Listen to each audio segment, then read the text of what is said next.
Sword of the Seven Sons by Gardner F. Fox. Originally published in Planet Stories, Spring 1947. Read by Jon Gill.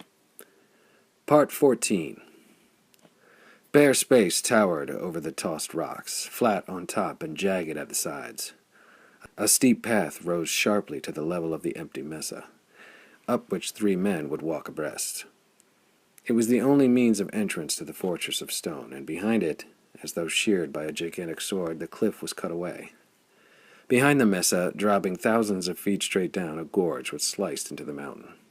"We could hold that mesa forever," Flame grinned. "Given enough food and water, only 3 men can come at us at once. There is no way of retreat, except by falling to our deaths in the gorge." Even Hearth grunted. "It isn't so bad. A man could die a good death there, with his weapons red with his enemy's blood, as we all probably will." Flame sighed. "If only we could get word to Clonva and the Monal and Yila, then our stand there would be worthwhile. It would give the cities time to unite, to put an army in the field." Avon was buckling on a cape fitted with cabin mail at breast and shoulder. She said suddenly, "One man might make Monal in the Magna ship. He could spread word." "You!" said Flame and Hearth at one breath, but Evelyn came close to Flame and shook her red mop of hair. "No, I stay with Flame. I will never be separated from him again. Send another. I will not go." Flame cajoled and begged and finally commanded, but Evelyn bubbled laughter between her full red lips and patted his hands. Her fiery hair swirled as she shook her head, brown eyes a dance. "I stay with you, Flame. Come death or life. Now stop, for time grows short. Pick another who knows the ship and let him go." Hearth and Flame shrugged at each other and selected a man whose arm had been broken by a catapult stone. They gave him food and drink and fastened him to the helm of the ship, but his weapons they took from him. He could not use them, and there would be men who would be desperately in need of extra weapons soon. "All Clon rides your ship," Flame told him. "Summon the men of Yila, too. You will not be in time to rescue us, but you may bring the threat of the Darksiders to a sorry finish." One after the other they dropped from the ship as it skimmed the mesa, swords in one hand and the violet gun in the other. Flame landed cat-like and was up, racing towards the sloping entrance to the mine. A few of the Darksiders could be seen in the distance, coming up over a ridge, pointing lances toward them, shouting. Evelyn stood with hands clasped to her breast, staring after the drifting ship as it dipped into the gorge. It bounced a little as an air current caught at it, then slipped along the channel between the cliffs that an ancient river had eaten away in the solid rock.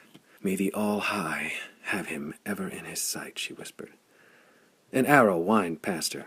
She turned, seeing Flame at the approach to the mesa, deflecting them one after the other, with the glittering sword in his hand. Now the Darksiders were howling up the slope, racing on foot, leaping from Megathron to stone, waving swords and axes. Flame met them, grinning. His steel slipped and slithered past their guards, drinking deep in chests and thighs. The leading Darksiders would have fallen back, but now the horde was on them, and a swirling maelstrom of battle-maddened men drove in low for the kill. Only 3 of them would come at once up the slope, but they came on in a steady wave that climbed over the bodies of the fallen, throwing spears, slashing down and upward with sword and battle-axe.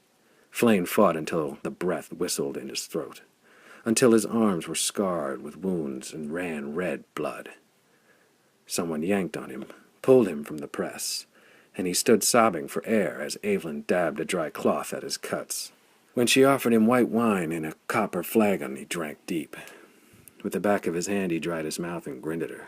"It will be night presently," she whispered. "Then the men will have a rest." "So soon?" questioned Flame blankly, looking at the sun. "You fought for hours there," Evelyn smiled, kneeling to ease a dying man's pains. "Some grumbling that you sought all the glory for yourself." Flame chuckled, looking out at the tribes that hemmed them in, building camps and fires, and erecting Katra hide tents. He whispered savagely, "Glory enough for all at this fight." He shook his head, and his so-green eyes narrowed. "There are many of them," he said slowly. "Too many."